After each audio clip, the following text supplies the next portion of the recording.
तर तुम्हा सगळ्यांना अ व्हेरी गुड मॉर्निंग. तर आज मला उठायला इतका लेट झाला. ॲक्चुअली मला निघायचं होतं 8 वाजता आणि आता मी निघते आहे 11 वाजता.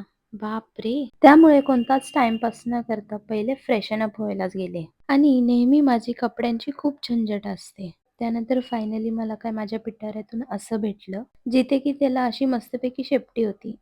मजाक करते. आता इतका सारा टाईम झाल्यानंतर मी थोडा अजून टाइम होऊन जाऊ द्या. तेवढ्यात मला एक कॉल आला.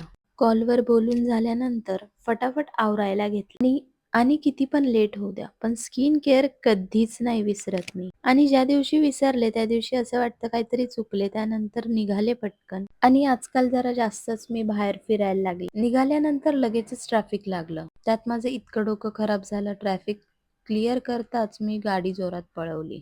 डोकं दुखत होतं म्हणून चहा पिला आणि फायनली मी पोचले आहे गावाला. आणि हे काय आहे तर सापाची कातडी. आता हे तर आमच्यासाठी नॉर्मल आहे. त्यानंतर पाटाला खूप पाणी सुटलं आणि जिथे काम होतं दुकानावर तिथे गेले. लॉकची चावी सापडत नव्हती म्हणून हातोड्याने तोडलं आणि एवढं सुंदर वातावरण बघून सगळं काम समाप्त करून जेवण केलं आणि घरी आले. So bye.